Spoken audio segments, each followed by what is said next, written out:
Used to be, you wanted to make yourself known. You'd prove your worth as a street fighter or hustler. We don't fight out in the streets no more. We're organized now. We too gangster for the garden, so we've taken it underground. Inside. I'm a businessman, and this is my business. My soldiers are Legion, Method Man, Nori, Capone, Luda, Redman, DMX. You want a shot at me, you gotta make it past these brothers. It's a dangerous world out here. Seems every time I turn around, there's another young buck wants to take me on. I lay down for no man. You want to take what's mine, you gotta beat me. But nobody ever beats me.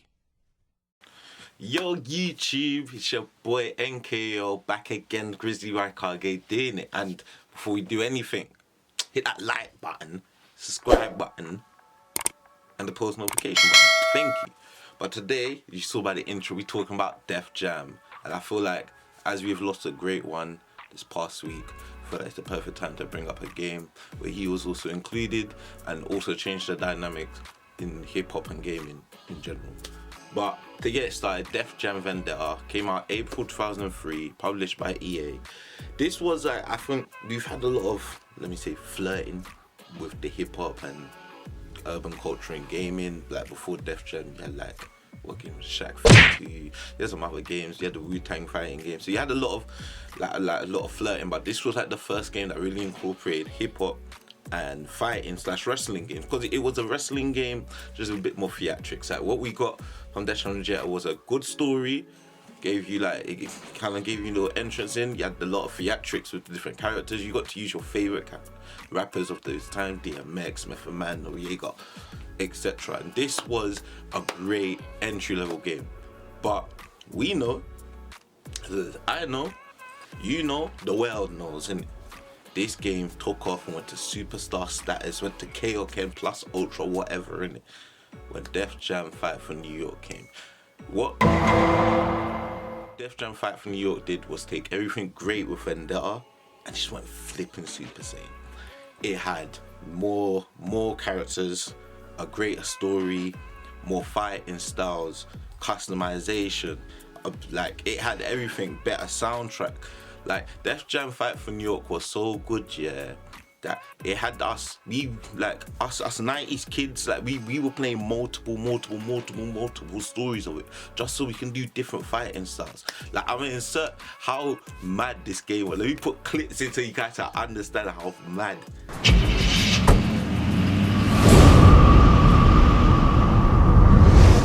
You messed up, D-Mob. Yeah. Who's gonna put my kid through college now, huh? Don't worry. Someone else will come along and take his place. Ain't that right? Look out!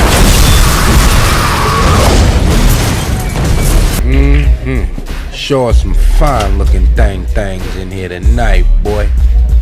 Every eye's on you, partner. You the man. So who you gonna take home, huh? Hey, she's with me. Why am I not convinced? I said, back off. This game was amazing. Like you had women who would fight for you, and at the age I was, having 2 women fight for me, I was just like, hubba. Like it was crazy. It was absolutely crazy. Like this game was so good. The story, we even like didn't really question why it's a game called Fight for New York and Snoop Dogg's the main villain. Tip for your hat. Like it had great scores, just a great game, and we thought from here the sky's the limit for the next one. We didn't, until about a year later, we didn't get another Def Jam. We got a PSP port called Fight for Takeover or something like that, whatever it's called, which was cool. It had the little DLCs before DLCs were really popular and stuff. But then in 2007, I don't know why, this is where like man, I need to put my sad music, my evil music, whatever music I have. We got Def Jam Icon. Now, what a lot of people don't know is the first 2 producers, or whatever they're called, people who created the first 2 Def Jams, they left, and Def Jam Icon, EA gave it to the people who made Fight Night. Now, why that's like it's a bad thing, because Def Jam was a wrestling game with a bit more theatrics, a bit entertaining. Fight Night is a game based in realism, the sweet science of boxing and stuff. So you're brushing those two together, it doesn't make sense. And what we got from that was like a weird fighting style where it didn't feel as fun and smooth. Like we got kind of robotic fighting style, a weird environment where instead of having the blazing moves, which was over exaggerated, crazy, like just what you would want to do, you had like record scratching to oh my god, to affect the environment. I had no idea. You had an okay story, but this was like when they say like when you make a trio, like you make a trilogy of games, so it's that one game, it's just a but it was like the Def Jam series was crazy. I feel like I want to end it on this because I don't want to go too much into Icon because it really sucked and that is upsetting me thinking about it. So really fuck Icon, yeah.